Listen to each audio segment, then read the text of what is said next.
Well, good morning, and I'll say Happy New Year to all who are in attendance and those who are joining us on Cable Access Channel 11. We're glad you're here with us today to share in the public process. Welcome to the regular Tuesday morning meeting of the Shasta County Board of Supervisors for January 3. The first item on our agenda will be our invocation, this morning offered by Pastor Tom Lucatorta with Heritage Baptist Church, and the Pledge of Allegiance by Supervisor Baugh. If you would all join me and we'll stand together. Thank you. Welcome, Pastor. Thank you. It's a blessing to be able to be here and with you on this first meeting of the new year. And we're praying for you as a church and want you to know that. Let's go to the Lord in prayer. Our Father, we thank you for this time now that we're able to meet together. We thank you for our great nation and the blessings that you have bestowed upon us. And we recognize that it's never by our own strength. You have blessed us as a nation as we have honored you. And we ask, Lord, that you might be honored today. You said in your word, Lord, that the state of a nation is preserved by men and women of understanding and knowledge. And that's why we come before you today, because we recognize we need you and we need your wisdom to help us in the decisions that are made. We pray for each of these supervisors. We thank you for them, Lord. We know that they're a gift from God, and we thank you for them. And we pray, Lord, that you would use them today. May they have each one wisdom. And then we thank you for their families too, and we pray for them that you might preserve them and watch over them and protect them. And we ask these things in Jesus' name. Amen. Amen. Amen. Please join with me in the pledge. I pledge allegiance to the flag of the United States of America and to the republic for which it stands, one nation, under God, indivisible, with liberty and justice for all. Thank you, Pastor Lucatorta. We appreciate your being with us as well. All right, we move to the exciting point of our agenda. We're going to have the election of the 2012 chairman and vice chairman, and thank you all for reappointing me to head the board for another. No, I'm sorry. I'm just. What do you mean? I knew I would get some objections. That's exactly what we want you to do. No. Actually, we're not going to do that. Before we do the official election and vote here, I just want to take the time to thank this board, first of all, and the staff that I've had the pleasure to work with as chair. I want to tell you that through the last several years, we all recognize the fact that these are not easy times in the United States of America, in California, and especially in rural Northern California. But the folks that you have elected on this board have done one tremendous job. I want to tell you it has been a pleasure. Thank you. Let's encourage that.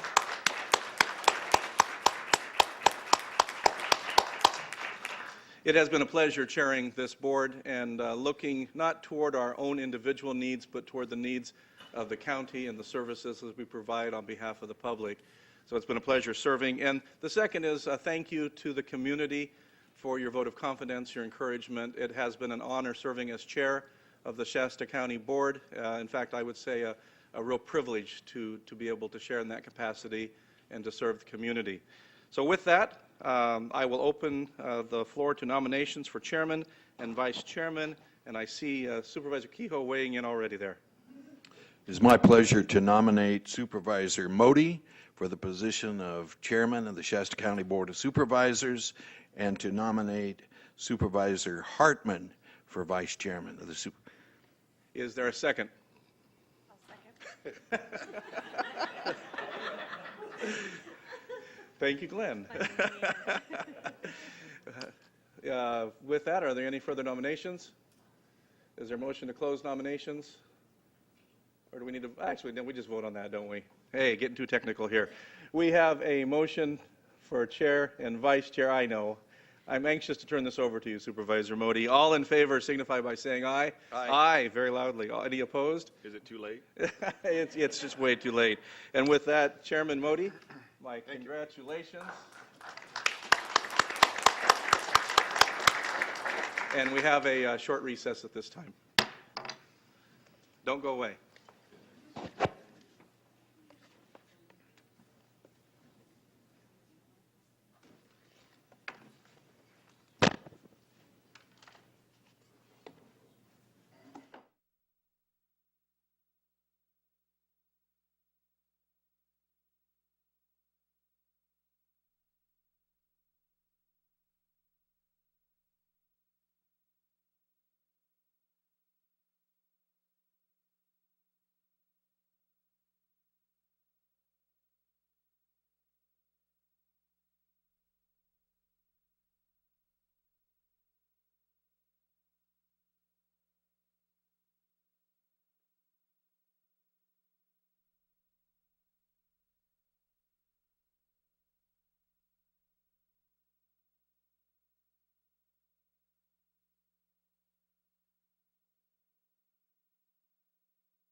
There's a silent majority.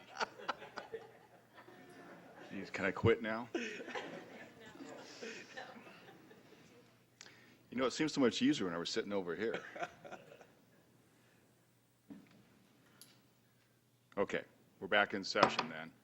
And thank you, Chairman Ball, for the service you provided us this last year. We certainly appreciate that, and stay close. Right here.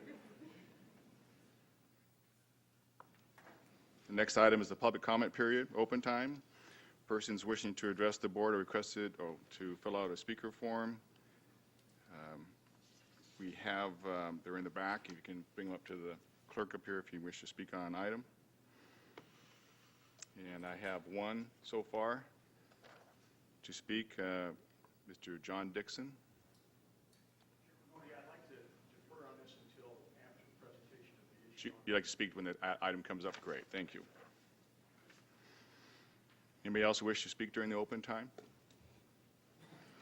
Seeing none, we'll move on to R1. Consider adopting resolution to recognize Shasta County's 2011 Employee of the Year.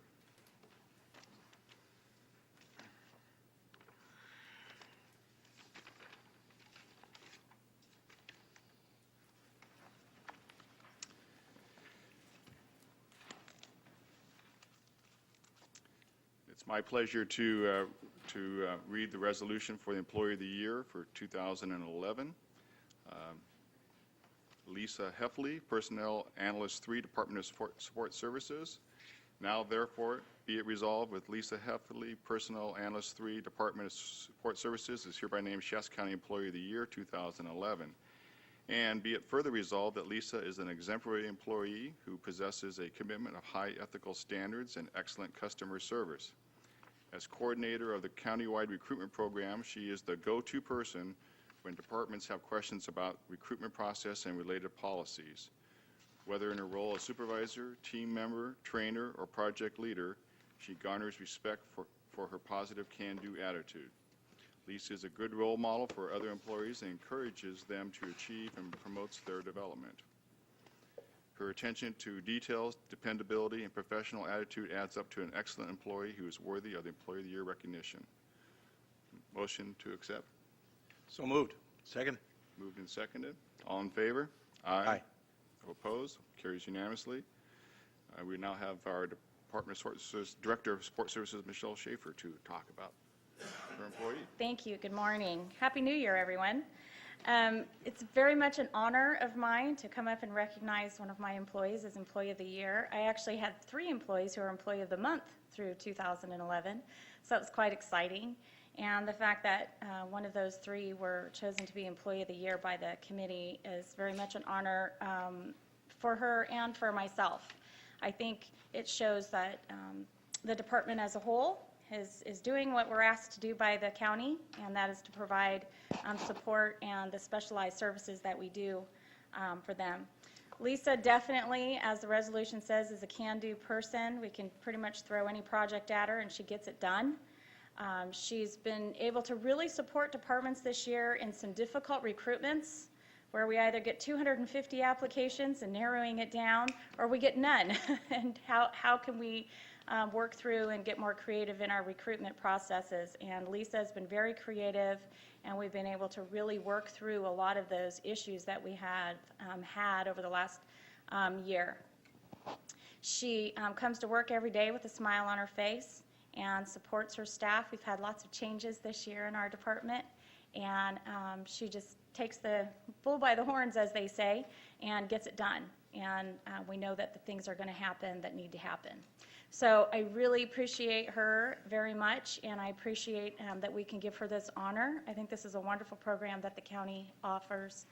And so without further ado, I'll bring up Lisa and recognize her with the recognition she's due.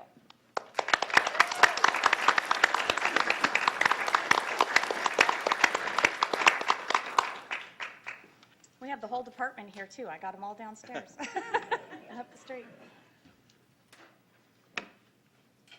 Well, Lisa, it's my pleasure to present you with this recognition for Employee of the Year for Shasta County. I think it's tremendous that we have such employees as yourself who work so hard for us. We have some great prizes for you, I guess. Recognitions. We have a houseboat vacation gift certificate from Bridge Bay Resort.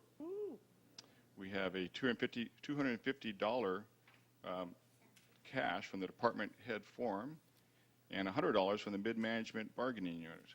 Wow. As well as I mentioned, it's my pleasure to present you with this recognition plaque for being the Employee of the Year for 2011. Thank you, Lisa.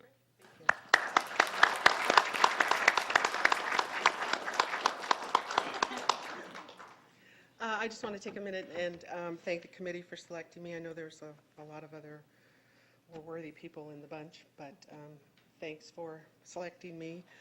It was a year ago, almost today, that I stood here and said, what a way to start the year.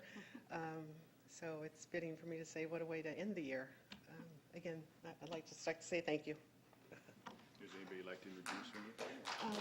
No, I think I'm not. Again, I want to thank all of the groups that provided the recognitions for you, and we also have an opportunity for some photos. The board would come down.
Get your bag with all the good stuff.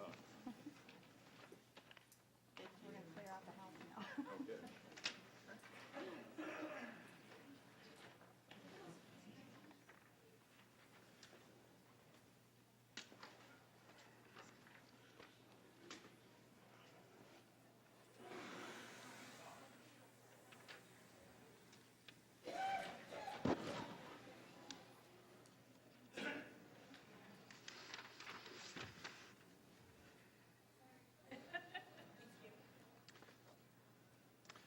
Next to the consent calendar, the following consent calendar items are expected to be routine and non-controversial. They may be acted upon by the board at one time without discussion.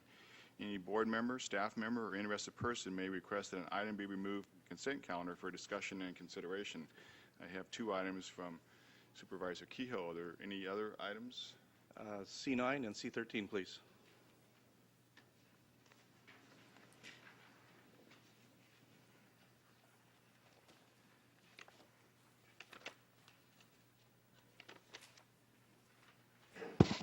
Okay, so I have C5, C9, C13, and C16. Is there anything else? Anything from the public?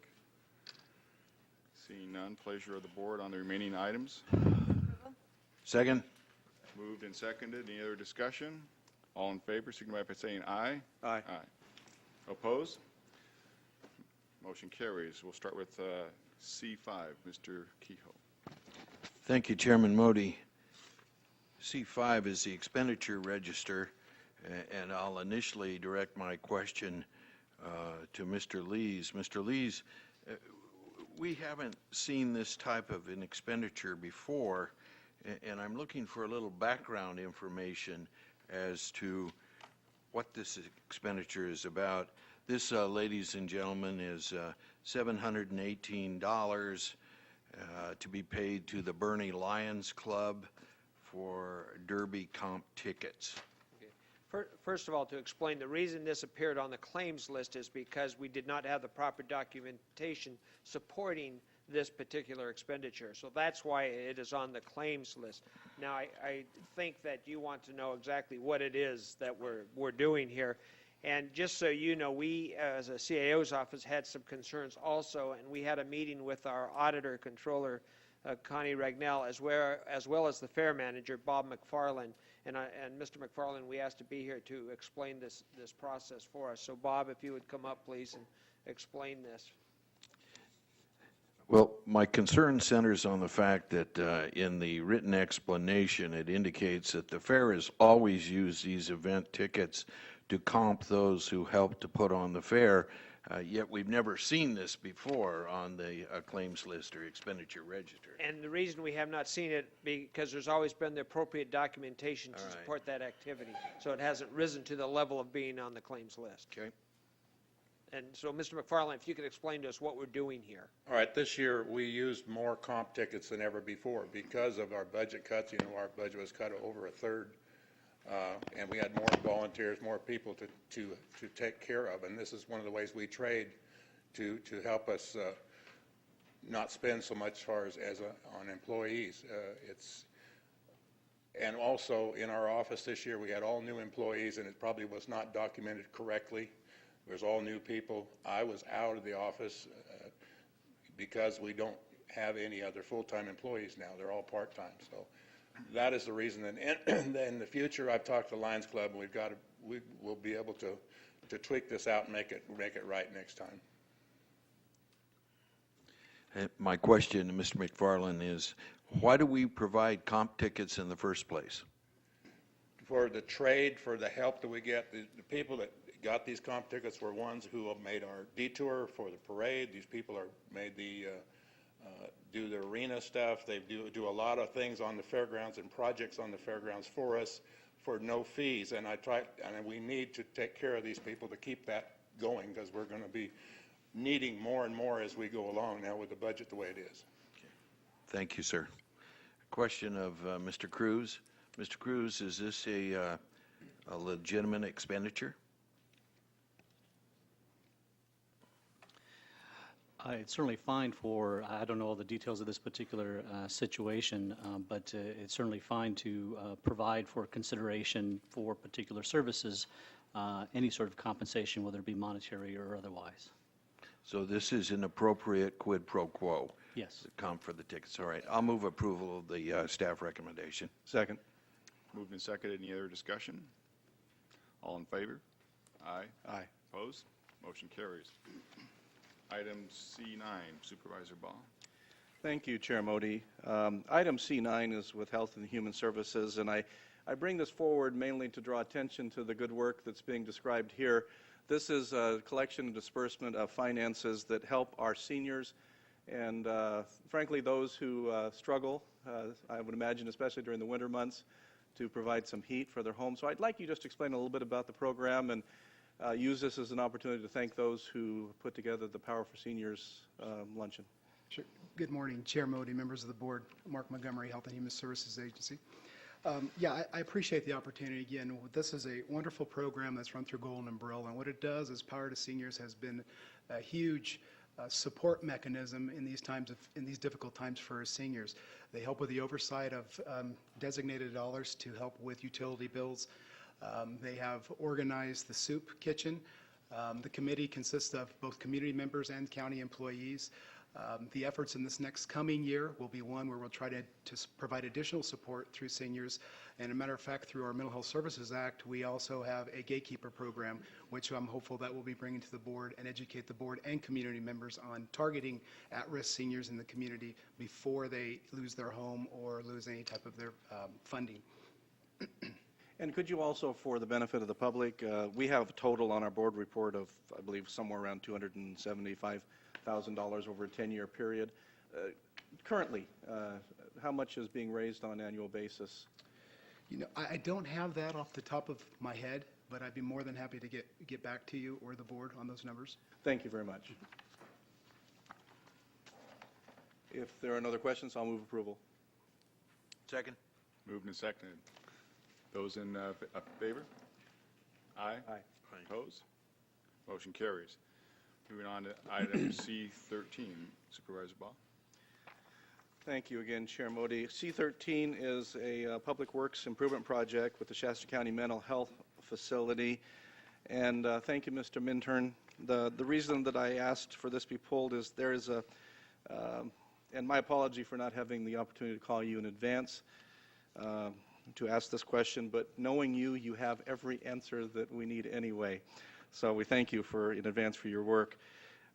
There's a brief description of the work to be performed, and the amount is quite extraordinary, over $1 million, but the description is rather small. Can you tell us and maybe expand on what we're getting for our $1.479 million? Yes. Good morning, Supervisor Baugh, Chairman Modi, members of the board, Pat Minturn, Public Works Director.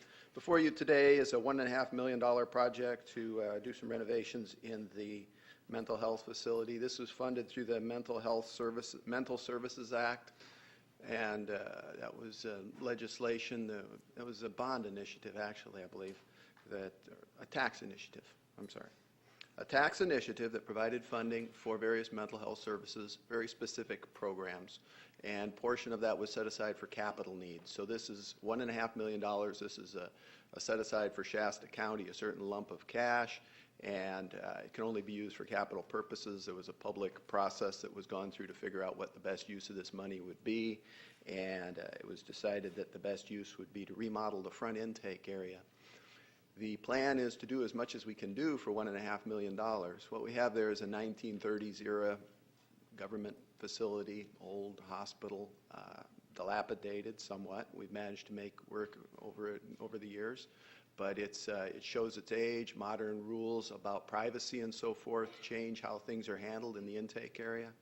And so the plan is to remodel the intake area and also go through the whole building and doing whatever light treatments we can do to spiff up the place. We're talking about paint, basic improvements, lighting, to signage, flooring, things which will try to spiff up an old building and get us another 10, 15, 20 years, but particular to remodel that front intake area that gets so much use, so much foot traffic, very much of a high-use area. There's no proposals here regarding private offices or anything like that. This is all pretty much public spaces, and trying to comply with the new HIPAA laws and to try and get as much mileage as we can out of this whole building. There was a committee of folks that were involved in putting together the final proposal. Mental health staff was heavily involved, and Dr. Montgomery might be able to add a little more insight into exactly why what was recommended. But it's a basic remodel, and we're going to try and get as much as we can, designing to the budget of $1.5 million. And thank you. I wanted to make sure we drew out the focus of the improvement, that it was intent on improving public services, and at the very end, the user is the one that's going to benefit from this remodel. Yes, sir. Thank you. I'm going to move approval. Moved and seconded. Any other discussion? All in favor? Aye. Opposed? Motion carries. Thank you. The next item is C16, Supervisor Kehoe. Thank you, Chairman Modi. Ladies and gentlemen, C16 is a report to the Shasta County Board of Supervisors regarding Shasta County facility impact fees. I'm going to direct my question to Mr. Lees. Mr. Lees, I call your attention to, it looks like the third page of the staff recommendation, second paragraph under introduction relative to public protection. And it reads as follows: this fee is to generate revenue for public protection facilities needed to serve new development. Public protection facilities serve both residents and businesses within both incorporated and unincorporated portions of the county. And I bring this up when viewed in juxtaposition with agenda item R3, which is the Shasta County Sheriff's Office AB 900 Phase 2 financing application for construction of a new county jail. So, how much money has been generated relative to this line item for public protection from the incorporated areas of the county? Zero, and I'd like to add some explanation to that. When we first determined that it was appropriate to have joint impact fees for those services that jointly serve incorporated and unincorporated areas, that was the rationale behind this. And because of that, we report, by law, annually, we report on where that has taken us. Now, to give you an example of that, let's take the jail, since that's what you've made drawn a comparison to. With the jail, we have probably 70% of the residents are actually coming from the incorporated areas of the county. And so there was a nice fit that said, okay, well, if we're going to create impact fees to help with these public facilities, it would make sense that some of the incorporated areas also collect the impact fees for these particular joint use services. That has never, was chosen not to be adopted by our incorporated partners at this particular time. And so because of that, we have collected zero revenue from for those joint impact fee projects. Does that help to answer your question? Well, it does. It seems to me that the logic behind these facility impact fees as related to the incorporated areas are compelling. And so how do we go about reactivating this discussion? I think it's more than appropriate to do it at this time. We've had this discussion more recently on the juvenile hall project that's going out, where the majority of those residents actually come from the incorporated parts of the county. Now, I think it's fair to say that there's a side of this discussion or argument, as it may be, that says, this is the county's responsibility. You get some of this 172 money, the public safety money and things like that, to provide these facilities, and it is incumbent upon counties to provide it. That is true and correct, and I don't want that to be lost on all of us. We do have a responsibility, and we do receive funding to provide a portion of these services. The problem is that level of funding has not risen as the need has, and this is not just in Shasta County, this is statewide. But here in Shasta County, I would like to think that we have a greater desire to be better than what the state is going to fund and raise that level of quality and that level of community public safety here by having people join in and pay more. Currently, we are paying more here in Shasta County. Our budget, our revenue that we put into public safety is probably $5 million more, $6 million more than we need to, than's required by law. And I guess the argument I make is, it seems to me, since we are putting in these extra dollars above and beyond what we're required to by law, then it ought to be that others are partnering with us to do the same, at least at some level. And that's why we were pretty optimistic that the public impact fees would be a way to help accomplish that. But again, because of all kinds of different reasons, the incorporated parts have chosen not to participate at this point in adopting those same fees. Thank you, Mr. Lees. Well, I think I just would add, you asked me when would be a good time to have this discussion, Supervisor Keel, and I think we have scheduled sometime during this next year, hopefully move forward on some tax sharing discussions. That'd be the perfect time to do that. To combine them both together. Yeah. Mr. Chairman, I'll move approval of the staff recommendation concerning C-16. Thank you, Mr. Kehoe. Second. Second by Mr. Baugh. Any other discussion? All in favor? Aye. Aye. Opposed? Motion carries.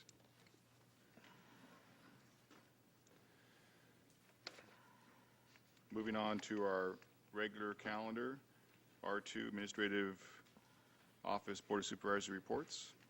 Mr. Lees, any report to us today? Then I'll start with Mr. Kehoe. I'll pass. Mr. Baugh? I'll pass as well, thank you. Ms. Hartman?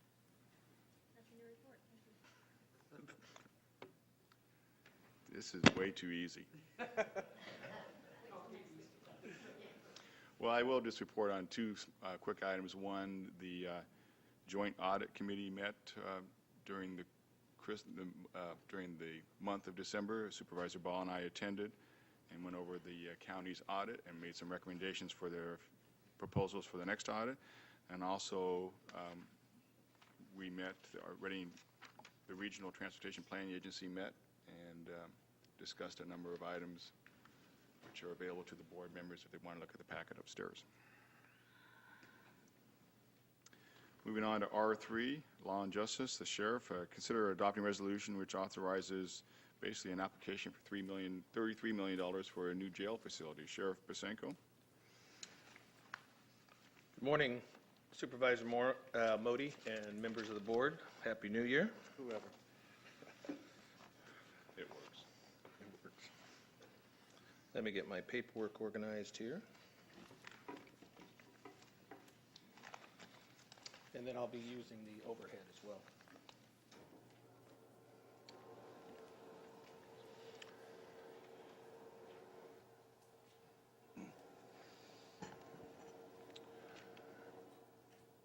Before you today on the agenda item is a report. The state has made nearly $603 million available for local jail facility construction. Small counties such as Shasta are eligible for up to $33 million.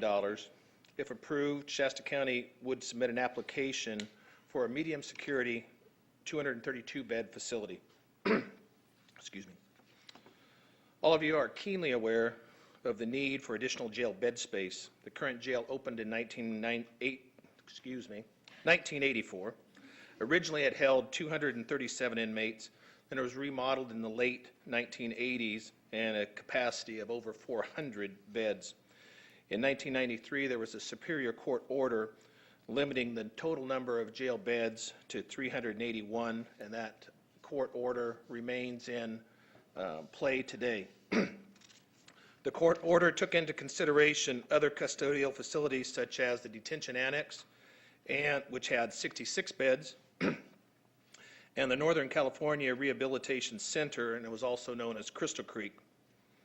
The center housed inmates from Northern California, for other counties, but mainly from Shasta County.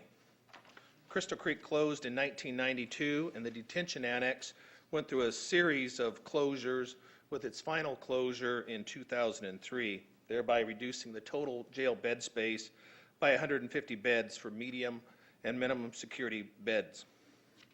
The floor of the jail was closed in 2009, reducing the capacity by about 120 beds, and the work program was reduced to about 150 inmates, and all of these closures and reductions were due to budgetary reductions.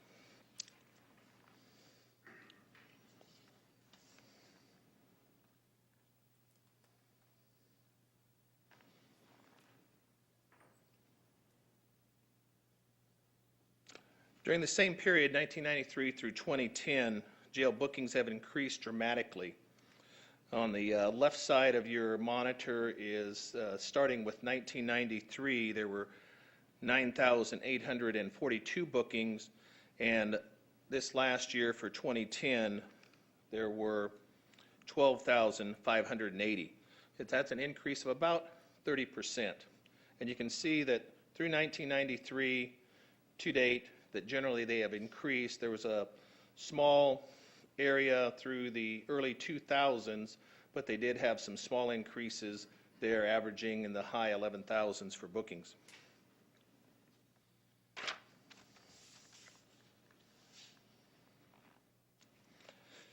The limited number of beds, coupled with an increase in bookings, drastically increased the court-ordered jail capacity releases from 113 in 1993 to 3,588 in 2010, an increase of about 30 times in a 17-year period. Those are people that we just didn't have quite the beds for, had to be released early. They could have gone to court and got an OR, could have bailed out, but due to the court order, we have to stay within the confines of that, so we're within the legal boundaries, and these inmates were released. Sometimes those returned in very short order. There's right now, about 88% of those incarcerated in our jail are pre-sentenced felons, and the state average is right around 70%. Overall, the large increase in bookings and the decrease in minimum and medium security beds have resulted in these capacity releases and limited offender accountability. There have been a number of incidents where these offenders have been arrested only to be released and then quickly reoffend and be rearrested and brought back to the jail. In the 2005-2006 grand jury reported on the jail releases and the need to identify funding opportunities for additional jail beds. In that same report, as Supervisor Kehoe noted earlier about C-16, that same report also encouraged counties and the entities to get together and also look at maybe cost sharing of the jail as well. So you're right on point, Supervisor Kehoe. This last year, AB 109, the 2011 realignment, became law. As a result, the county now has additional responsibilities to incarcerate low-level offenders and parole violators. These inmates were once housed in state prisons. Some of these offenders will need to serve multi-year sentences locally. Parole violators will also serve their time locally up to 6 months and not in prison. It's projected Shasta County will be impacted by about 700 persons who would be now supervised by probation and or having to do their time locally over the next couple of years. Certainly, AB 109 exacerbated the problems with limited jail bed space and capacity releases, and this will likely affect the community and public safety.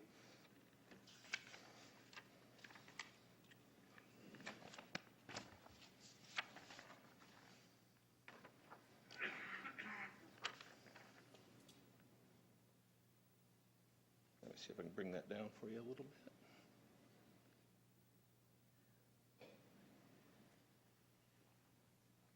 A jail needs assessment was completed in early 2006 by Nichols, Melberg, and Rosetto, and also with Dan Smith and Associates. And it was amended in 2008 and this last year for this particular application.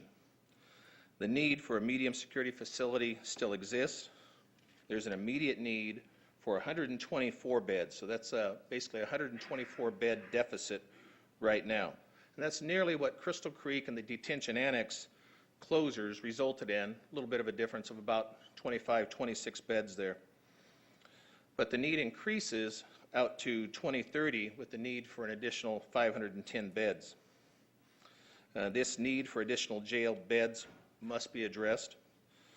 The bookings have also increased to about, in 2015, where we'll need about 357 beds. And due to AB 109, 2018, there will be about a 318 bed deficit. Statewide, AB 900 Phase 2 provided $602 million in conditional revenue bonds financing, and small counties such as Shasta can qualify for up to $33 million for a much-needed jail project. Generally, a 10% match is required. However, small counties may petition for a lower 5% match, which may include cash and in-kind contributions. In this case, about $941,000, $406 in cash, about $1.4 million in in-kind contributions, for a total of $2.1 million, which equates to about 5.98%.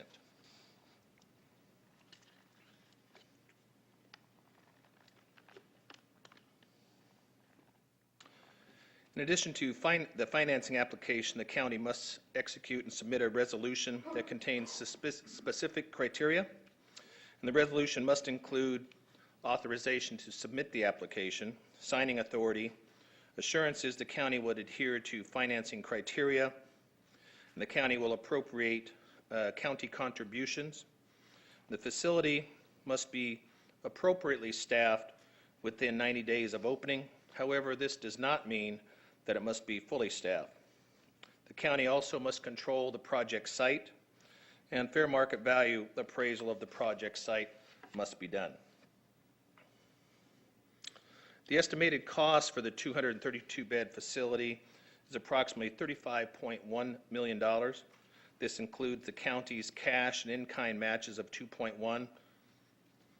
Cash flow is a very significant concern to the project. In addition to the $2.1 million match, the county would incur some upfront costs, such as architectural and project management costs, of about $4.2 million until reimbursed by the state. That reimbursement can take about 2 years. However, we would be receiving up to $33 million for the project. Over the last few weeks, I've had discussions with Ms. Palin from the CAO's office. She was going to have a conversation with Lori Scott, our treasurer, to see if we could take out some short-term loans within the county to have the upfront costs of that $4 million while we're waiting for it to be reimbursed. However, that discussion hasn't taken place yet. She doesn't have that information, but at least we're exploring those options. A source for the total amount of funds has not been identified, and since AB 109 has a significant impact on the county and the available jail beds, a potential source for the necessary funds could come from the AB 109 realignment funds the county receives.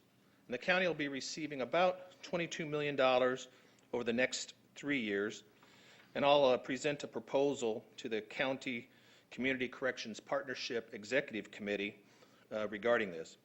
Other sources of revenue, there is about a $500,000 annual bond payment for the current jail, and that will be expiring in the next few years, and that could be some additional funds. Operational cost for a facility is estimated at about $6.1 million annually when fully staffed and operational. 3.4 of the $6.1 million would be for salaries and benefits and needed staffing. However, in talking with the Corrections Standards Authority, both the CAO's office, staff, and myself, the county is only required to staff the portion of the facility that is in use. It is not necessary to have the facility fully staffed upon completion of the project, and that was one of the criteria that was in AB 900 Phase 1, in addition to a secure reentry facility. AB 900 Phase 2 does not require that fully staffed within 90 days, nor does it require a secure reentry facility or mini prison. That was objected to by myself and the board in years past. There's been correspondence with the Corrections Standards Authority on this, and we also have an email. And I intend to have a staffing needs assessment upon completion of the architectural plans to define the staffing needs and work closely with Dan Smith and Associates. They're part of the consultants on jails and staffing needs to ensure that we have the right amount of staff, but more importantly, not too much staff, because that costs money. The city managers of Anderson, Redding, and Shasta Lake, and the chiefs of police for Redding and Anderson support the application. The local regional state parole office, the district attorney, and chief probation officer also support submitting the application. And executive directors of the Women's Refuge, Youth Violence Prevention Council, and the Greater Redding of Commerce also support submitting the application. My staff and I have worked closely with the Public Works Department, and I thank Pat Minturn and Eric Wiedemeyer, and also the staff from Nichols, Melberg, Rosetto, and Dan Smith and Associates, and the CAO staff for putting this application together. The CAO supported the submission of the earlier letter of intent, which allowed us to have the application, and he also supports the submission of the application. There are some caveats, of course. If we get down the road and we can't afford the staffing, there are off-ramps built into this award to where the county is not obligated to move forward and can still stop the process. The board recognized the financial opportunity and benefit when presented with SB 81 that allowed funding for the new $17 million jail or juvenile hall with an investment of matching funds of about $2 million. The AB 900 provides nearly double that amount for the same amount of the investment of about $2 million. Such funding opportunities are very rare at best, and when the jail was built, there was no such funding opportunities. As a result, the county had to finance through bond measures of its own, which are about paid for now.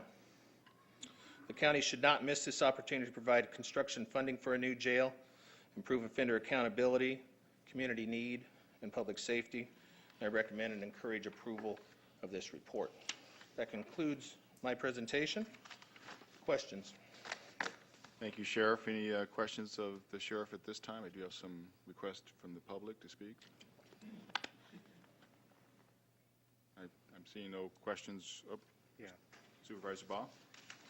I'll go ahead and jump in here. Sheriff, thank you very much for your report. I appreciate your effort to move forward and provide the answers. After all, the state of California keeps imposing upon us mandates without answers, and the one thing I appreciate about you is you continue to attempt to provide those answers. So just right off the top, thank you for that. I see this being divided into a couple of areas, mostly centered around the word cost. So I'll start with the actual cash part of that cost, the money involved, dividing it into three sections. You mentioned a $1 million match in terms of our cash portion. What have you identified to be able to provide that $1 million? The only identifying funds that we have right now is either reserve or contingencies. That would have to work with the CAO's office. And I know that money is very, very tight. And then also, Ms. Palin is going to be in discussions with the treasurer regarding a potential small-term loans. And that was the second part of it. You mentioned the cash flow. It's about $4 million and the potential for short-term in-house loans. Since Ms. Palin isn't, and they haven't had that discussion yet, maybe we could ask Mr. Lees to weigh in on that thought process. Yeah, actually, that discussion has taken place. Okay. And currently, the Auditor Controller's Office, and that was a couple weeks ago, or maybe a few weeks ago actually now, but currently the Auditor Controller's Office is researching that to determine the availability of being able to do that.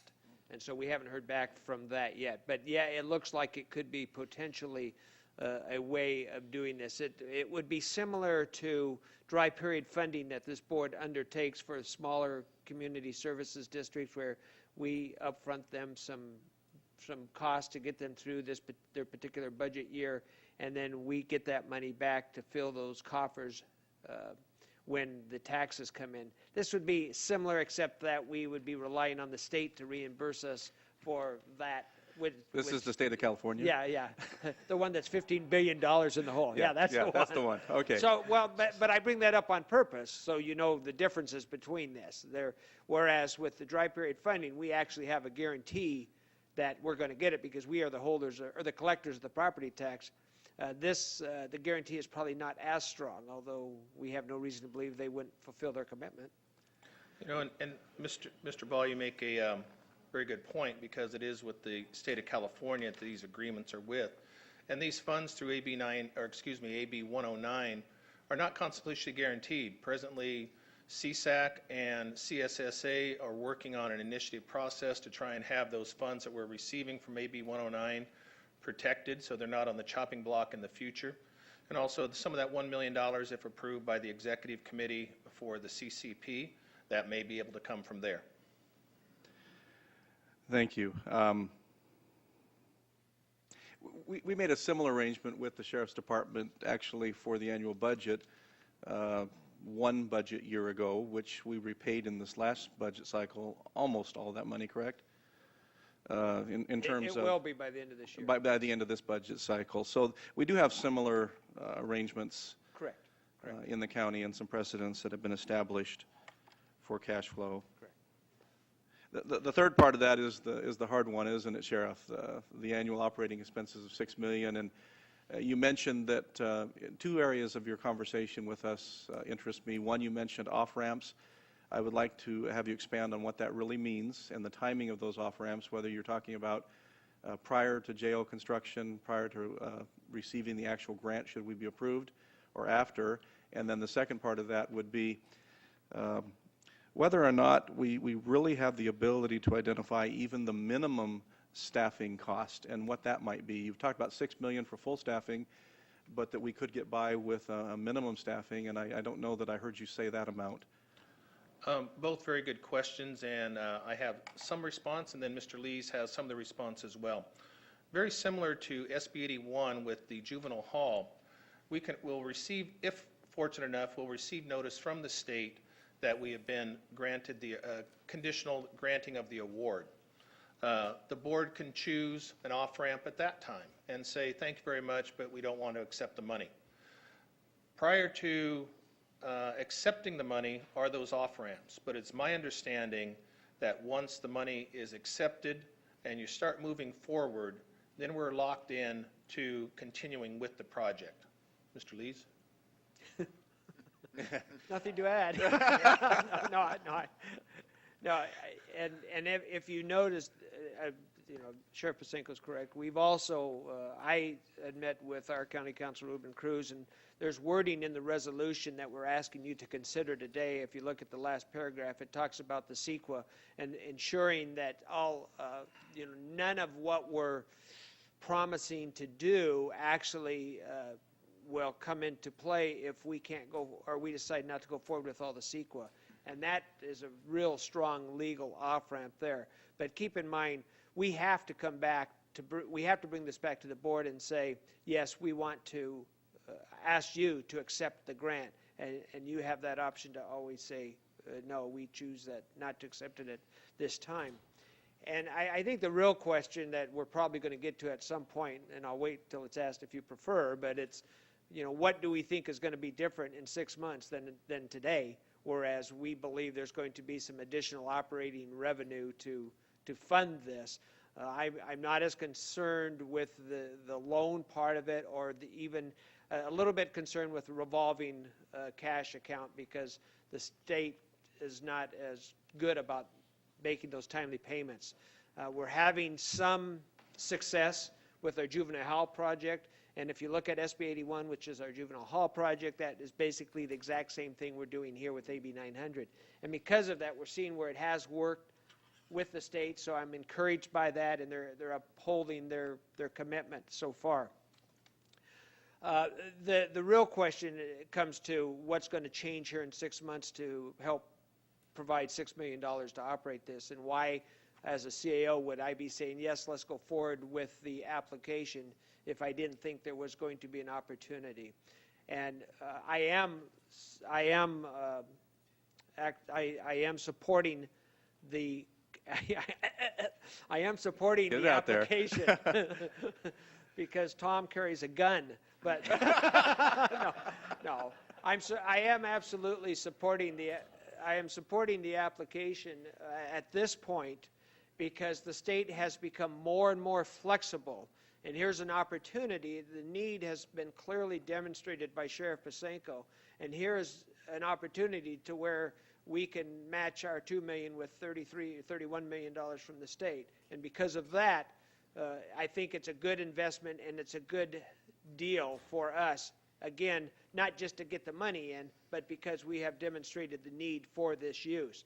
The problem comes, of course, in the operation, and I will maintain my standard language, which is we will not spend money we don't have, and not only will we not spend money we don't have, I won't recommend that, we won't borrow money for the future, especially for ongoing operating cost. It's just we cannot put our children in that type of situation, even though the state and feds seem to have no trouble with that. So based on that, why would I go forward with this and say, yeah, let's go forward with this at this time? I want to look for opportunities in the next 3 or 4 months for the state to say, we're going to be more flexible, more lenient with this. You know what? We know it's going to be 5 years before this thing gets built and up. There could be some other revenue opportunities by then.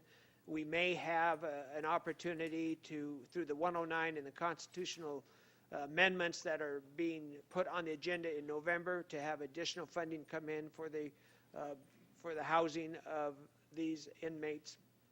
And so I wanted to give us an opportunity to go forward, since we can reuse the work in this for any future grant, any future application. We kind of did the same thing with the juvenile hall project in that, did we want to go forward with the architects and paying for this design? Not sure whether or not we wanted to go forward with the project based on how the state was going to treat us. And so knowing that we could use that design down the road at some point, even if we didn't build it at this particular time, that's kind of the same process now. We're going forward knowing that if we do choose to take one of these off-ramps and say, let's step off here because we just don't have the money to operate it, as good a deal as it may be, we just don't have the money to operate it. Then if we do that, the work that has taken place is not lost, because we still have all that data, all that work that we can go forward with when something else may or may not come up. So that's the rationale behind going forward at this time. Clearly, the other part of this, which is in the back of my little mind, is that if the state does become more flexible and says, yeah, we know you have the capacity, we're going to award you this grant, we know you can't operate it, but if you can start to utilize a portion of it at this time to help us, then, and they become more lenient on full operation, maybe it does make sense. If you notice, we're choosing a place that makes the most efficiency, in my opinion, as it relates to county operation, being positioned with the current jail so that we can utilize same staff, utilize same kitchen, we're not duplicating, so it really reduces the cost, not only of the capital investment, but also of the operational expense. So we're doing those types of things that make good sense for the business. However, and I did share this with Sheriff Pasenko, so this is not surprise, I made it very clear that 2-3 months down the road, if clearly we don't have a stronger identified revenue stream with more help from the state, then it would be my recommendation not to go forward with the building of it. Well, I think you answered the question very, very clearly. The obvious part is this coming forward with your approval means that you have to be prepared down the road to answer the question how we staff it, at least on a minimum basis. So I thank you for making that statement up front and making that very public and transparent. So that's, Ball? yes, sir. Mr. Lees has shared with me his number of caveats for that, and I do appreciate it because, fortunately, we don't operate like the state nor the federal government. He also spoke about the economies of scale. This particular facility would share the current jail, laundry, and also the kitchen to where it's not going to be a duplication. Also being a minimum security, a medium security facility, it doesn't require the level of staffing that the higher security jail cells and inmate housing areas require. And that's, you asked about minimum numbers. Thank you. When fully operational, the estimated cost is about $6.1 million. The housing areas would be about 4, they're called pods or modular sections for inmates. Those would hold about 56 inmates. And as I said earlier, we only need to staff what we're using at the time. So you could have a minimal amount of staff and not be fully staffed and have it fully operational with the inmates in there. Also, there's a possibility of taking some of the current staff from the jail and the inmates and moving them over into the medium security area for those. My dilemma is that I get weekly reports on the jail, and right now we're usually running in excess of 92% of capacity every day, and then that's where all these capacity releases come from. But we do everything that we can to curtail those costs for the operations and salaries and benefits. And I think that this is, we do have to look forward to the next 6 months, but we also have to look forward to the next 6 years or 16 years on the needs for the county, but we do have to balance it with the financial operations of the county as well. Sheriff, are you able to put a hard figure on what that minimum opening operating expense would be? No, we haven't. We looked at the higher cost of what it would be fully operational, but we'd have to pare it back and examine those. If we decide to move forward with the application, we'd start looking at that. And a lot goes with the design of the housing units of how staffing goes about also. Well, very good. The second part of my question, I mentioned there's two types of cost. The first type of cost, obviously, the hard dollars. The second cost, and I'll ask the question of you, is what is the cost to the community if we don't move forward? That is an excellent question, and that is something that's very difficult to put dollars to, because we've been doing these capacity releases since 1993, and they've increased. I showed you the graph, and they've increased to nearly 3,600 annually. There's a cost for the police departments and for the other law enforcement agencies when these offenders are released and they go back and reoffend. Cost in their staff time, court time for the district attorneys, and for the public defender, as well as the probation department. And then also there's a more of an intrinsic feeling for the community of community safety. With these increased releases, do they feel safe in their community? And it's a reflection upon the community as a whole, whether it attracts business or people moving here. And so that you really can't put a dollar figure to, but it has an increased cost when you are unable to incarcerate all the people that need to be incarcerated.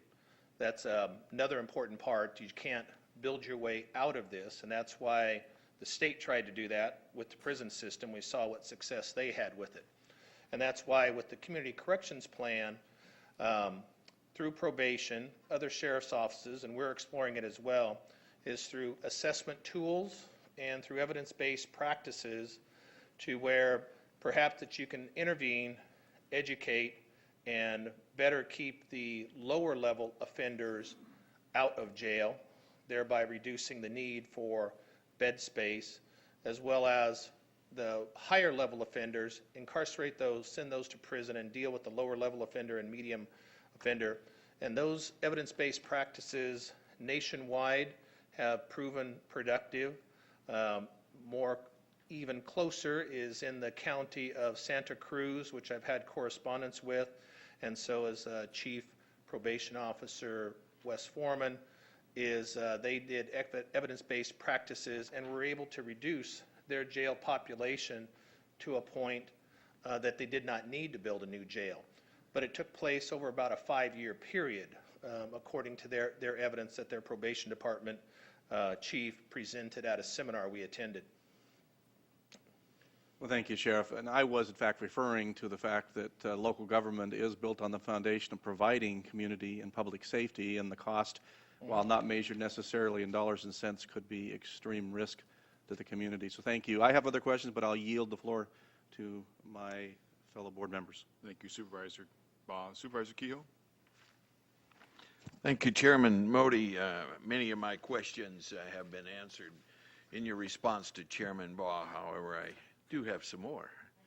I think you've discussed adequately the project off-ramps, and so I'll ask County Council to verify that those off-ramps are practical and legitimate. Yes, Supervisor Kehoe. The first major off-ramp, of course, is the fact that we have to complete a CEQA process, and we cannot commit to do anything until after a CEQA process is committed, and we may even decide not to do a CEQA process. So that's a clear off-ramp that exists.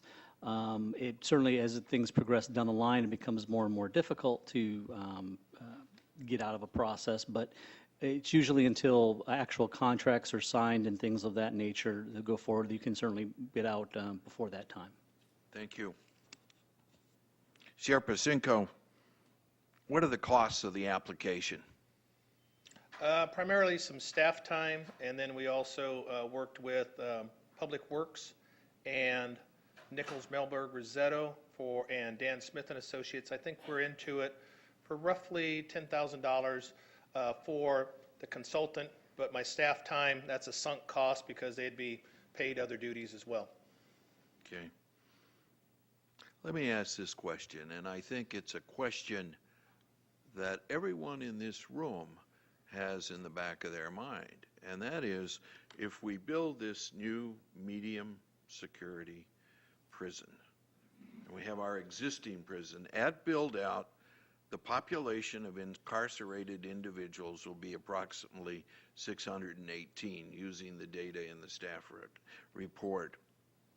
The question is, will we import prisoners from other counties when we have this new facility? No, you refer to them as prisons, but it's actually a jail. However, no, we won't be importing inmates from other areas or renting out jail bed space. That's not my intention. There's also a saying, if you build it, they will come. They're already here, and we're getting more of them because of AB 109, so we have to address those needs. We have more than enough need for those beds locally without looking outside to other counties. My recollection, Sheriff, is a couple of years ago you made, I believe, the correct statement when you said you can't build enough beds for prisoners. But we're striving to do that now. Let me ask Mr. Lees a couple of questions then, and thank you. Let's focus on the cost summary, Mr. Lees. We're saying that the cash and the in-kind contribution will be $2.1 million. If I may clarify, yeah. that is if we get the 5% 5%, waiver, gonna ask which that. is not assured yet. So if it's at 10%, it's going to increase that cost. The design and construction management is estimated at $4.2 million. Correct. And again, we're in the enjoyable position of becoming a banker for the state for a period of years, which seems to be very popular with the state of California. And then in the staff the report, there's mention about moving the vehicle safety service bays. The fleet. Yet there's no fleet management. Yet there's no cost estimate on that. So why don't we pencil in a cost on that? It'd be $1 million. I think we $1 million? Well, I wonder if our architects might have some well, estimate. Perhaps what you're asking is for me to show my cards a little earlier than than I wanted to. Certainly, that question would absolutely be answered before I would ask the board to go forward with any decision on accepting the grant. Now, with that being said, there's a different couple ways, Mr. Supervisor Keogh, and that is if it's incorporated into another department, that's one thing. If we've already have removed ourselves from the fuel business at a significant savings to the county, but because of that, we have built into current budgets to remove tanks, fuel tanks and things like that. So we've actually moved forward on reducing some of those costs it would take to relocate. So it really does depend on the end result. But There will be a cost. There absolutely be a cost that has not been identified, and it needs to be before you're asked to make a decision. Sheriff Pasenko in the staff report indicates that we have to update the feasibility study, but that's part of your $10,000 cost estimate. That's correct, and the feasibility study has been updated, because it has to be updated when we submit the application. Then we have an annual operation cost estimated at $6.1 million. How much are we spending on the old facility, the existing The jail? existing facility, I believe our total budget is in excess of $10 million. It's closer to probably $13 million total. Operational costs, that includes salaries and benefits, Sure. the medical contract, and laundry and everything else. So when we combine those two cost estimates, we're talking close to $20 million to incarcerate people in Shasta County. Yes, when the other one would be fully operational. Right. That's potentially it, yes. It's a pretty big nut to crack. A few years ago, there was a very popular movie, and the enduring line of that movie, I believe it was Jerry Maguire, was, "Show me the money." I haven't seen the money this morning. I've heard very optimistic appraisals of where we can get the money, Mr. Lees and Sheriff Pasenko. but there's no concrete source of the money. And so I'm in complete agreement that unless those sources of the money can be defined, I would be reticent about moving forward, even if the state did approve this grant application. I understand your statement there. I also look at it as a journey, and a journey starts with but a single step. This application is a single step, and then that journey can be completed a step at a time. So if we were fortunate enough to get the award, that would be the next step. And then, of course, the future steps on top of that would be identifying those revenue sources and the funding. And you've made it clear, and Mr. Lease has made it clear. If we can't identify those sources, then we'll have to tap out. Let me conclude by making this observation. There is a bedrock principle of good, effective government. It's something that the federal government ignores. It's something the state government ignores. But everyone in this room this morning knows that it's essential that we practice this. And it's simply living within our means. And if we're not capable of living within our means, then we ought to take a strong look at whether we proceed or not, if the application is approved. That concludes my remarks. Thank you, Supervisor Kehoe. You want to wait? Let's hear from the public. Okay. I only have one question at this point, and I'd just like you to go over again. When you talked about the $2.1 million that you estimate may be a match if you get the reduction, and you talked a little bit about where that was coming from, and I'm not sure I caught it all. Could you go over that part again, where you think the 2.1 might come from, or where it already has come from? Or? Well, it has not come from any particular source. We'd have to look within the county coffers. There is approximately $941,000 that would come as a cash match, if I'm not mistaken, and then the rest is for the architectural plans and other parts. The land value of the site is included in that. We already own the land, and so it is a value of $400,000. That rolls into that 2.1. But in answer to your question, has the $1 million that's needed in cash been identified? No, it has not. Okay. Thank you, Sheriff. That's all the question I have for at this point. So, Sheriff, I appreciate that, and we'll have our two speakers I have before me. First, we'll start with John Dixon, to be followed by Charles Alexander.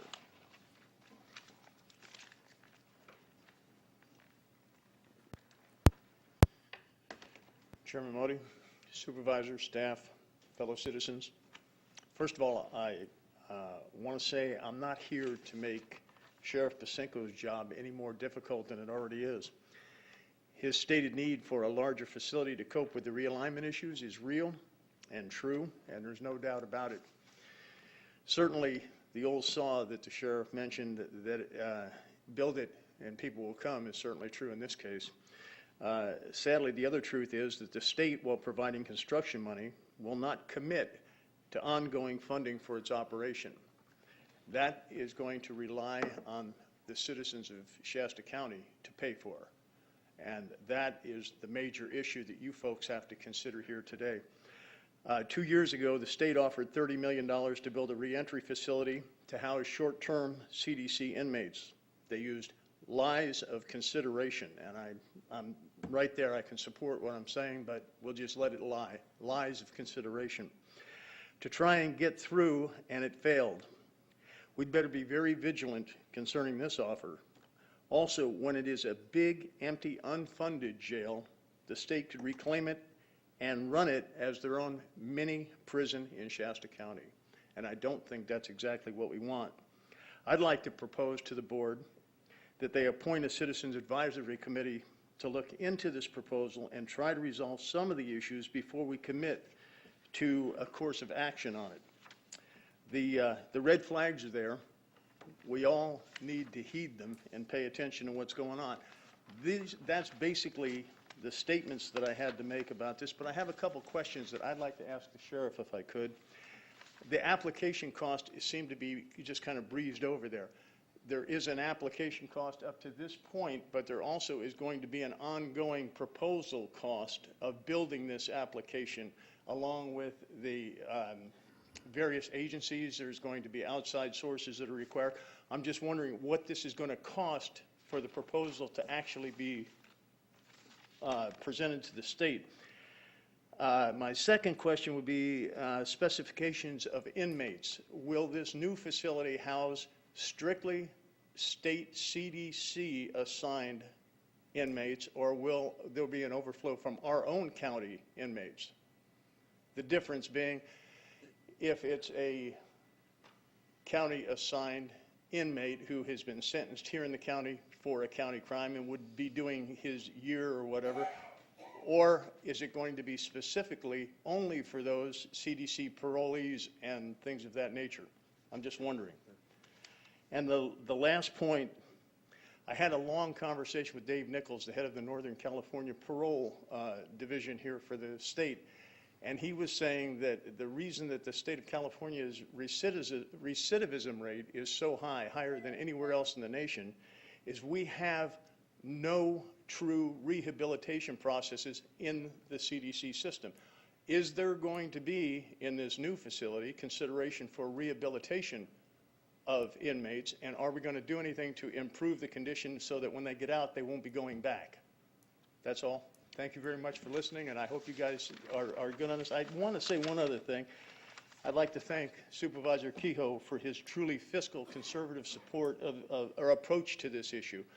And I hope you all do the same. Really pay attention to the numbers on this thing, because it's going to be an expensive proposition. Thank you. Thank you, Mr. Dixon, and we'll address your questions to the sheriff when he comes back up. Mr. Alexander? Thank you for the opportunity here today to address the board on this matter of the proposed auxiliary jail facility funding application. I was gratified to see on page 3 of the staff report that no reentry facility would be required as a condition of funding. Now, considering who we're dealing with, the board et al. It would behoove the board et al. To hold the state's feet to the fire on that one. As I recall, during the phase 1 application process, the reentry facility was not required, but encouraged. And that so-called encouragement was merely requirement under a different name. So it would behoove us to hold their feet to the fire as to the non-requirement this time around. Other questions remain, primarily dealing with staffing feasibility. The sheriff has identified, apparently, some AB 109 funds, although some of the other involved agencies participating in the CCP might be expected to not be so amenable to the idea. However, if they have objections, I'm sure they'll voice those either at the upcoming advisory committee meeting tomorrow afternoon or at the upcoming executive committee meeting, whenever that is. I'm also glad to read that Corton Placer is the chosen site. As I recall, back in October of 2007, Breslauer was the recommended site, and that is way too close to private residences, a school where children attend, et cetera, et cetera. Breslau was an inappropriate choice, and I'm glad that that was rejected. And that's as much as I have to say within the time allowed. Thank you. Thank you, Mr. Alexander. Is there anyone else from the public wishes to get up? Seeing none, Sheriff Pasenko. Thank you very much, Chairman Modi. Mr. Dixon raised some very good questions and had some good statements, and he is exactly right that the California Department of Corrections and Rehabilitation, at best, that R is a very small R in rehab if it is existent at all. And that is one of the concerns and one of the problems have been for the recidivism rate. Within this particular facility and the current jail, we do have programs to work towards reducing recidivism, and that would include alcohol and drug programs, educational programs for people to get a GED or their high school diploma, and also anger management plans.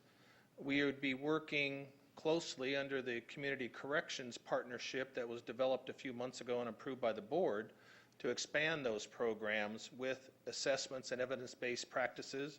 And this particular facility, if it is able to move forward, would also have programming space in each of the housing units for people to come in and provide those necessary services. If this facility did not move forward, we would still be using evidence-based practices and assessment tools and programs in the existing jail and within our work release program as well. He asked a question if this was going to be used to house CDCR inmates. I think what he's referring to there is, because obviously our inmates they come back to us from their county that's sent to the state and come back. So I think what he's asking, is it going to be the ones who are sentenced locally already and they just go to our county jail, the ones that we send off to prison, and they sort of shift back to us under the AB 109 thing? That falls under the infamous answer, it depends. The state prison inmates still go back to state prison. However, under the realignment plan, inmates that are formally would have been sent to prison, lower level offenders, also referred to as the 3 nons, come back for county responsibility. So in the past of where you did a drug violation for possession of methamphetamine or for a burglary and you'd be sent to 3 years state prison, now those crimes you're required to do at the county level. Additionally, so basically no state prison inmates would be using beds there.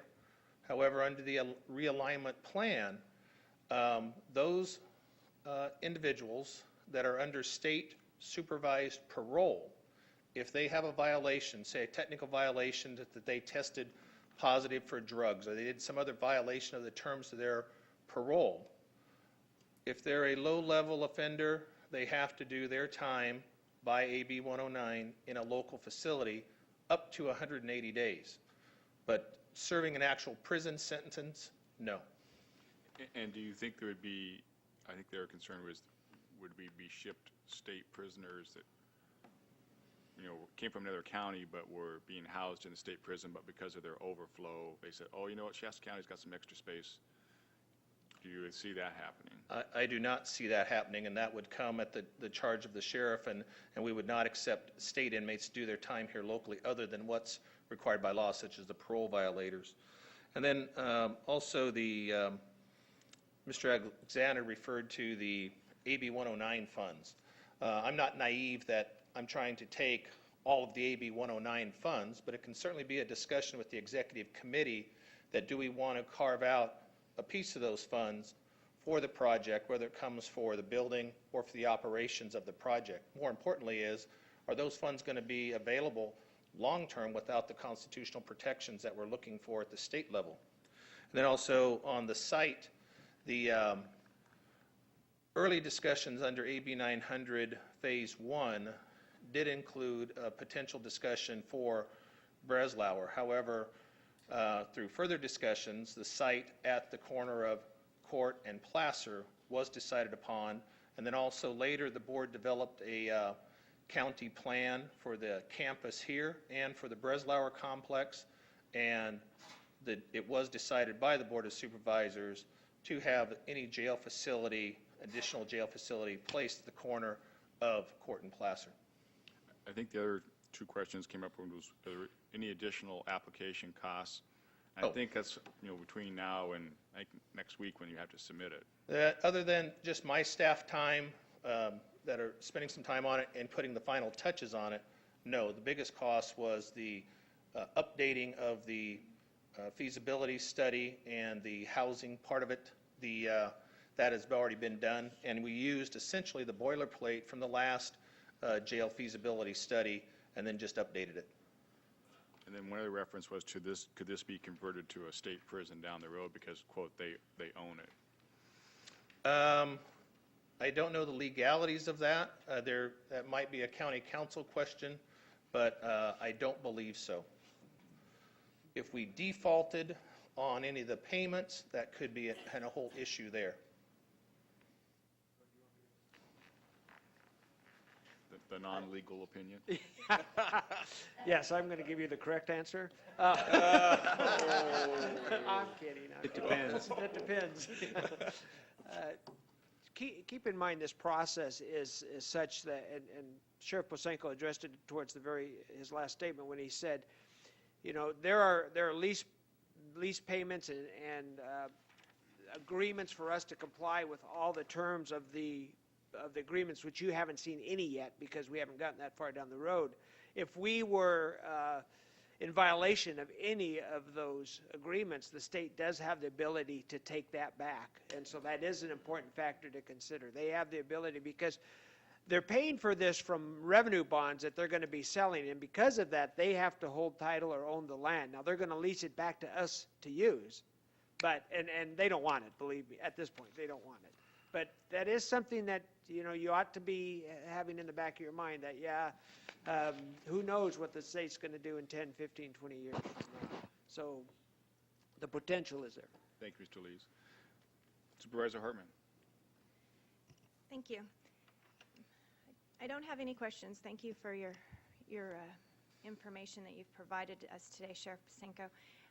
I believe Supervisor Kehoe did a fine job of expressing the concerns that I know we all share, as well as the community, on how we would fund this.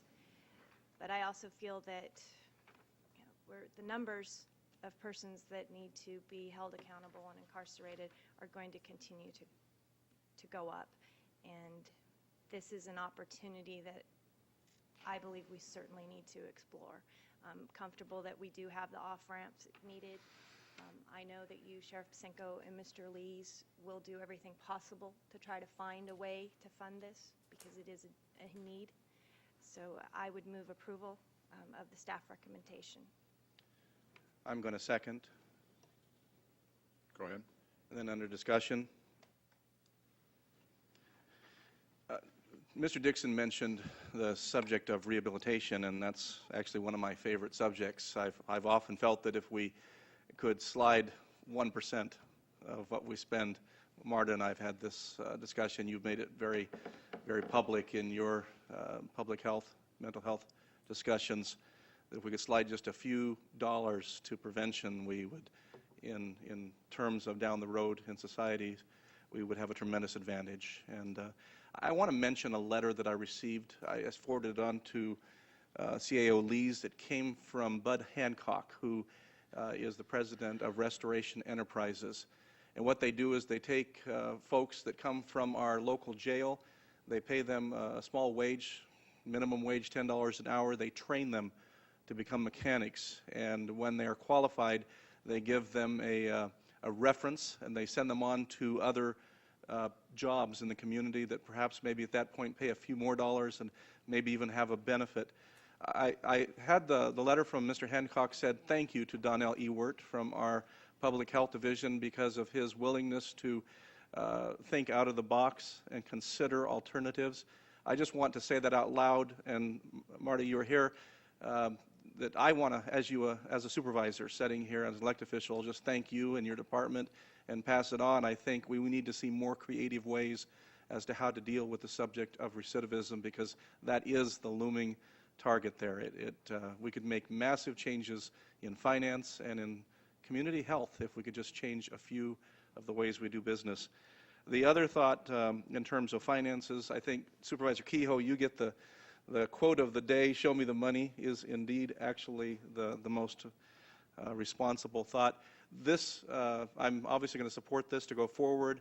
We don't have a discussion unless we find out whether or not we indeed qualify for the money. I think we will qualify for the money.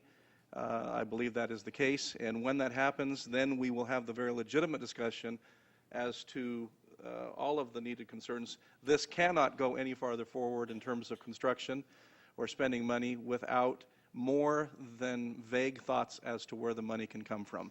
Every dollar will need to be accounted for. I think the future, we can't nail down what's going to happen 4 or 5 years from now. We could assign some hope to a small portion of what the future holds, but the majority of it, in my mind, needs to be real dollars that are tracked down through available and existing resources. Otherwise, it becomes a grant that we receive and we're qualified for, but we can't do a darn thing with it because we have no ability to march forward and pay for the operating expenses. So I look forward to that discussion because I believe your grant will be successful, Sheriff. And as I mentioned earlier, for the first part of this, thanks for opening the discussion and pointing a path forward. I think we all have to end up being responsible for the answers before it can go any farther forward. Supervisor Kehoe. Thank you, Chairman Modi.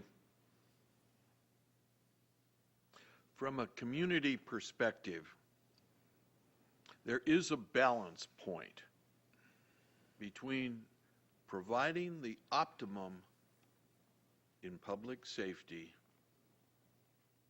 as opposed to embracing a poor business or operational premise that compromises the very fiscal integrity of the county. And I will support this application with the caveat that I'm not going to enthusiastically support it if we don't have the means and the capacity and the will to finance it. I was encouraged by a statement you made, Sheriff Pacinko, in that you have received correspondence from the 3 cities and the Chamber of Commerce that they're fully supportive of this application. It is my hope that that support will be translated into financial support of this endeavor. I would concur with you, Supervisor Kehoe, and hopefully that may open the door for future discussions. Thank you. You know, I've decided I don't like being the chairman because you have to wait till the very end. I think I'm going to have to knew it. I'm going to change the rules for the next meeting. Because, you know, after you ask all the questions and you get all the answers, then what am I supposed to do? So, but I do have a couple. I totally agree with the sheriff about his concerns about holding offenders accountable. I know just as well as you do that that's one of our major problems in this county, is that individuals can offend and know that there are no consequences. In fact, you mentioned in your staff report that number of times that people have been arrested and booked in the jail and released due to capacity, and then within hours are out committing the same crimes.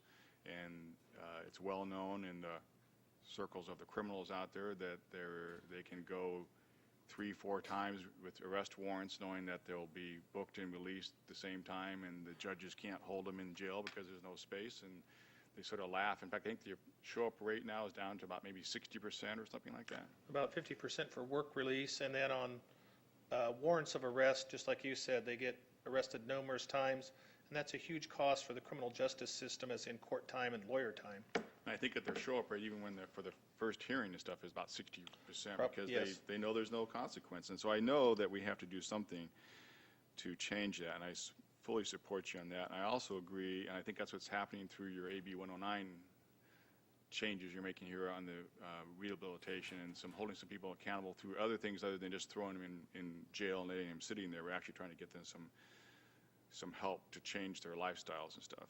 The concerns that I have, like everyone else, is really just about the money for the staffing in the future. If we could get $33 million from the state with a $2 million match, I think that's, as you mentioned, that's a great return on your investment, so to speak. I'm not convinced that we have even $2 million to put up. I mean, a lot of it's going to be in kind with the services and with the LAMIO, but I don't know if even today, Mr. Lees, if you could tell me where you're going to find $940,000 in cash to match. I'm very concerned that we already have shorted you a lot of money over the last 2 years. In fact, we borrowed $1.5 million from reserves just to fund your operations for this year.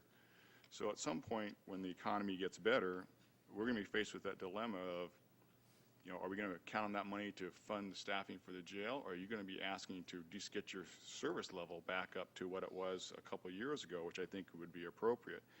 So already we know we're going to be basically $1.5 million in the hole for staffing costs just to start with. So really, Mr. Lees, you got to come up with $7.5 million worth of funding at full build-out, full operation. So Write the check. So I think you're going to have your work cut out for you. I support the effort of going through with this thing and trying to find out if we can be eligible for the funding, but I totally agree with Mr. Kehoe in that if I don't see, I need to see some real positive examples of how this is going to be funded or how you're going to shift staffing or something to fund this operational in the future, because I don't know that we could commit even $3 million of future staffing in the world we are in today, knowing that even your AB 109 monies are suspect at what the state might do. Did you have any other comment, Mr. Keel? Yes, one final observation. Okay, I'll let you go ahead. Go ahead, Mr. Keel. Thank you. Sheriff Pasenko, Mr. Dixon made a comment as to the value of assembling a blue ribbon citizens committee to take a look at this. And I point out under the application process that the application has to be in by 5 p.m. on January 11th of this year. So I think that probably forecloses on any opportunity to involve people. That'd be correct, Supervisor Kehoe. However, we do have our County Community Corrections Partnership where the public can attend and make comments there. And of course, my staff and I are always available to the public. And when will the next meeting be for your? We're having an advisory committee meeting tomorrow, and there is no date set yet for an executive committee meeting. Okay. The last comment I have was just was brought up about the location. I'm actually not really in favor of the location of this thing. We've had that discussion, although I do understand your reasoning for, well, actually, I guess you and the board prior to my arrival here picking this location because you can share the laundry facilities, the kitchen facilities, and that's obviously going to save you some costs, and I assume also probably the medical contract. So my concern is that the location leaves really no room for anything, I think, in the future for when someday down the road when you have to do something else other than take over some other county facilities here, and I do worry about that a little bit, but it is what it is. And so any other comments for discussion by the board members? Then I have a motion and a second. All in favor? Aye. Aye. Opposed? Motion carries. Thank you, Sheriff. Thank you very much for your vote on at least this portion of the step of this journey. Thank you.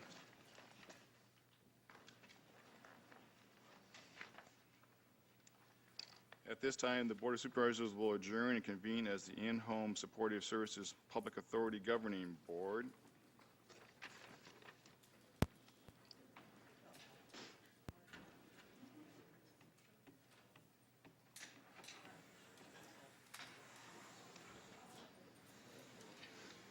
So we have one item today, that's to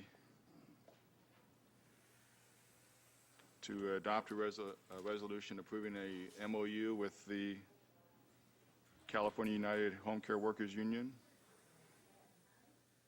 Mr. Lee, is there anything you want to comment on this or say, or? Ms. Link, you're going to speak to this today? I will, Thank very you. quickly.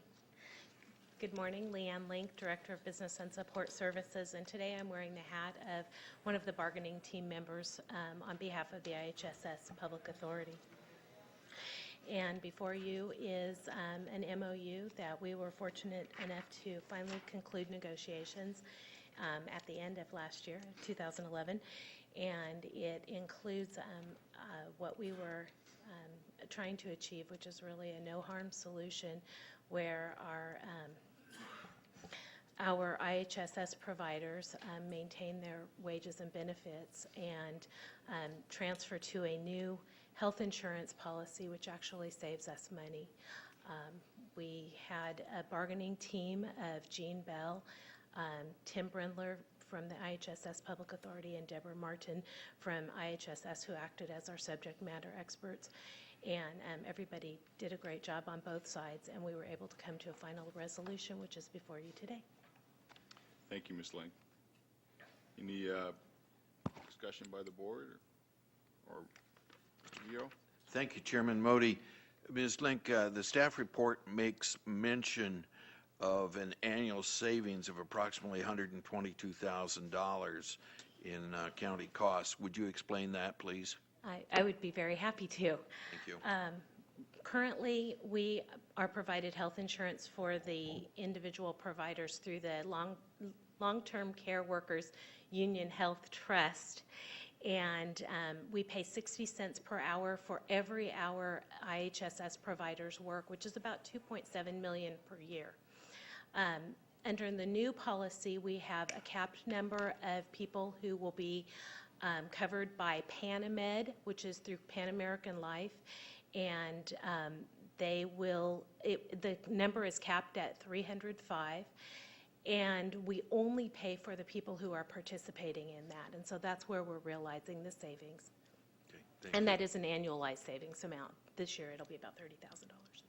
And in the paragraph following where that is mentioned, it indicates that the IHSS program, along with the California Children's Services, is scheduled to be realigned back to the state effective July 1, 2013. So at that point, we will be out of this business, Ms. Link? That's my understanding at this point. However, details of that have not been made public. Thank you. Is there a motion by the board? I'll move approval. Any other discussion? Seeing none, all in favor? Aye. Opposed? Motion carries. Thank you, Ms. Link. And the closed session has been canceled, so the meeting is adjourned.